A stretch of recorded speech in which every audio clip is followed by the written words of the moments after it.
This episode is how to never be lost with your introduction again, meaning you'll always know what to say when somebody says, "Hey, let's go around the room and introduce ourselves," or when somebody says, "Tell me about yourself." This, believe it or not, is one of the most thing that unnerves people. I've coached thousands of people over the years, and it is the question that a lot of people say, "I never know how to answer it." And if you're anything like the rest of the human race, you might be able to relate to that question, whether it is at a networking event or whether it is at a work event or you're being asked to introduce yourself around the table, wherever it might be. It can often stump us because, first of all, I think personally, a lot of us aren't comfortable talking about ourselves. And yet we need to enhance that skill because it is essential, whether we are at a job or whether we own a business or simply take our kids to the PTA or volunteer at the Historical Society. I mean, it does not matter where it is. The key here is if you are ready with your introduction, you will never have to have those nerves again related to what the heck am I going to say? So that is my lead in with my method called the PPU. This is something that I created to create simplicity, to give people a formula so they would never be lost again. And it is to say something personal, say something professional, and then something unique about yourself. And most people get really tripped up about the unique. People often go, "I don't know what to say. Oh my gosh, there's nothing unique about me." And I assure you, there is definitely something unique about you. And it doesn't have to be anything major or dramatic. It's simply something that stands out about you so that people can differentiate you. But where it's just, let's put it this way. We want to be able to stand out in the marketplace, at our jobs, wherever in the community. So here's a couple examples I want to share with you. One was when I was doing a training for Del Monte Foods, or it was, yes, Del Monte Foods. And we went around the room. The manager, the executive leader in charge of everybody asked if they could go around the room and introduce themselves. And frankly, I was thinking, oh my gosh, this is a lot of people. This might take a while. And frankly, after probably the first 20 people spoke, it was getting really hard for anybody to stay engaged. Granted, they were pretty quick. People pretty much went around the room and said their name and their department. But it was this one person who really stood out. And he said this: "Good morning, everybody. Hey, before I introduce myself, I want to share a fun fact about me. I collect mini tractors." And then he went and said his name and his department. And I remember thinking, oh my gosh, that's so unexpected. And it was such a good reminder of a person that stood out.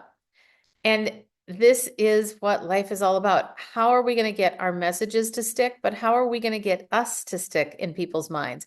How are you going to be memorable to be chosen for that special project at the company? Or how are you going to stand out beyond your good performance at work so you can get that next raise or that promotion?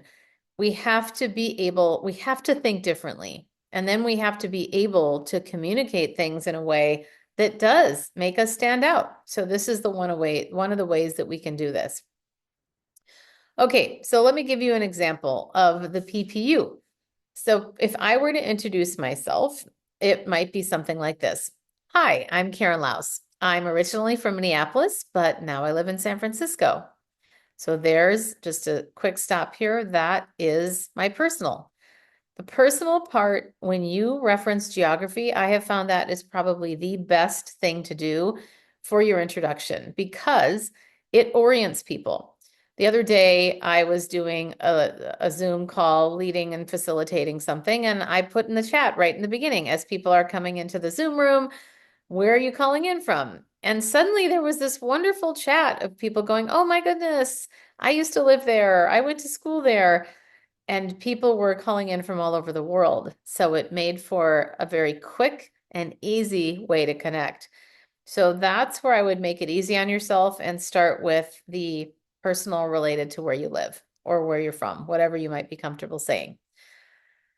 So after I say that, usually from there, I'll go professionally. And by the way, you can use these words. You don't have to think. You could even say, hi, I'm Karen Laos. Personally, I'm originally from Minnesota. Professionally, so then you can actually use these words in this formula to tee up what you're going to say next. Professionally, I work most of the time with corporate executives that are women who want to who want to stop holding back and speak up so they can influence in meetings or on a big stage. And I do that through keynote speaking most of the time. So it might be something like that. It just depends. Make it quick and snappy. Sometimes I simply say, I'm on a mission to eradicate self-doubt in 10 million women, and I do that by helping women develop confident communication skills so they can advance their careers. So whatever that professional element is, go for it. I would typically recommend that you do that second. So you start with the personal to make a connection and orient yourself to the person and who they are so they can, get a connection with you. And then the next is the professional. And then the last is unique. And again, you can simply use the words and something a little bit unique about me, or you could say, and something unique about me. For me personally, I usually say, I always had a dream to live in Manhattan. So for the entire month of my 50th birthday, I lived in an apartment there like a local. Now, there are times when I don't use that. Sometimes it might be as simple as I love vacationing in Hawaii, or it might be I always had this dream to live in San Francisco so I threw a bunch of stuff in the trunk of my car right after college, landed here and never left. Anything that you can connect to a story is even more memorable. But let's start with basics. Just think baby steps here. If you can focus on that PPU, that is going to help you to have the most focused introduction so that you're not rambling. Because what often happens is when people are asked to introduce themselves, they don't know how to start. They start talking about something and then they start rambling or going on irrelevant tangents. And then it ends up coming out kind of sloppy. And I don't want that for you. I want you to come across as clear and compelling and credible so that you don't miss any opportunities. The other thing is, you never know when you might be asked to introduce yourself or when you might have the opportunity. And you also never know who will be in the room to showcase your best self. And I like to say, it's the one thing we have the luxury of preparing in advance, and yet most people don't. I do think that, as I mentioned earlier, it stems from this fear of not wanting to promote ourselves or not wanting to talk about ourselves, but you have to get comfortable with this. And a way to do that is to write it down, practice it, record it, and listen to it back. Listen back with a friend, with a coach, someone like me. I remember, so for years, I did a group coaching program called Speak with Confidence. And every every one of those 6 weeks programs, we would focus on this PPU model and we would have everybody go around the room and practice it. And it's amazing what people ended up coming up with. But again, we're not usually intentional about this. And in my current program called the Powerhouse, we've got a whole slew of people that have been in there that have practiced this PPU. And that is the thing that people keep coming back to me again and again saying, oh my gosh, I love your PPU method because it's very practical. You can immediately apply it and it's simple. So it keeps us focused. I also remember when I was in my corporate job training people every day in their communication, it was a program called Communicate to Influence. And the majority of people going through that 2-day training at the very end said the thing that threw them off most, was having to do an introduction. People often would say things like, oh, I wasn't prepared. It put me on the spot. And ladies, it is time. We need to be clear, concise, compelling, and credible so that we can connect and stop missing opportunities. Really, really powerful. So again, say something personal, say something professional, and say something unique. And too often, what happens is we are in these groups. Like recently, I was in a networking group when everybody was going around and introduced themselves, and they only shared about their businesses. It was really boring. It was dry. It's hard to stay focused when people are just talking about their jobs or their business, but we can talk about things, something memorable. So I would ask you this.